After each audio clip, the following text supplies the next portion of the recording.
pouvez-vous présenter BFR Expertise et votre rôle dans l'écosystème du financement? BFR Expertise et Solutions est un cabinet de conseil et de courtage spécialisé sur le financement du BFR.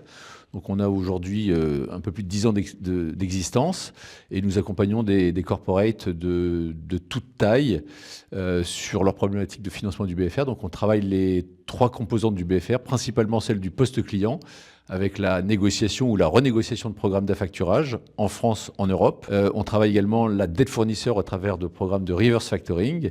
Et nous sommes un des cabinets leaders sur ce sujet-là. Et nous travaillons également le sujet stock, puisque nous appartenons au groupe Oxiga et nous accompagnons donc le corporate à optimiser leur financement avec ce levier. Et pourquoi le BFR est-il devenu un enjeu majeur pour les fonds de private equity?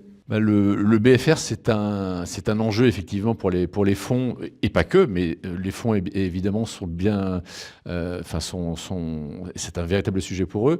D'abord parce que l'argent aujourd'hui coûte plus cher qu'il n'a coûté ces dernières années. Donc on va chercher dans le BFR des solutions qui vont permettre d'aller chercher de l'argent moins cher, avec des solutions notamment comme la facturage.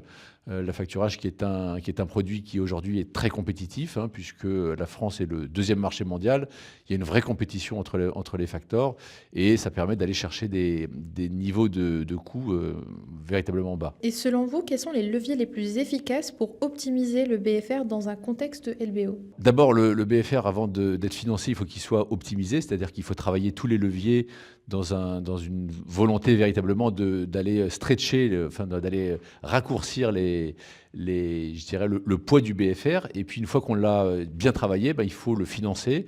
Et donc il existe aujourd'hui plusieurs outils. Le principal outil, et je dirais le plus adapté pour des entreprises qui sont en B2B, c'est la facturage. La facturage qui peut avoir une vocation déconsolidante. Donc dans des opérations de LBO, ça a un véritable intérêt pour les fonds, puisqu'on va sortir du bilan le poste client, on va générer du cash en contrepartie et on va surtout pas créer de dette.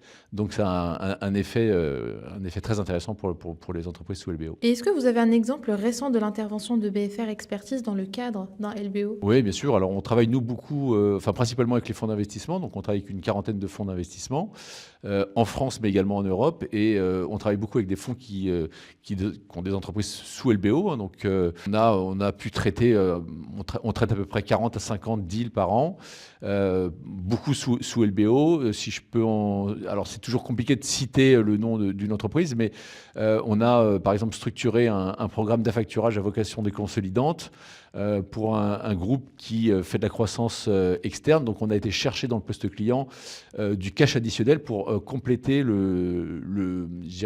l'endettement qui avait été mis en place par le fonds et par des fonds de dette. Et comment voyez-vous évoluer la place du BFR dans la stratégie des fonds? Le BFR restera toujours de toute façon et de plus en plus un enjeu majeur pour les fonds d'investissement. Donc c'est un sujet que les fonds doivent s'approprier de plus en plus. Ils doivent faire descendre ça effectivement au niveau de leur participation, puisque je pense qu'aujourd'hui, dans le BFR, on va retrouver finalement la vie de l'entreprise. On va retrouver les achats, on va retrouver les ventes, on va retrouver ce qui s'est transformé en stock. Donc c'est un véritable enjeu pour les fonds. Et aujourd'hui, on ne peut pas négliger ce sujet-là.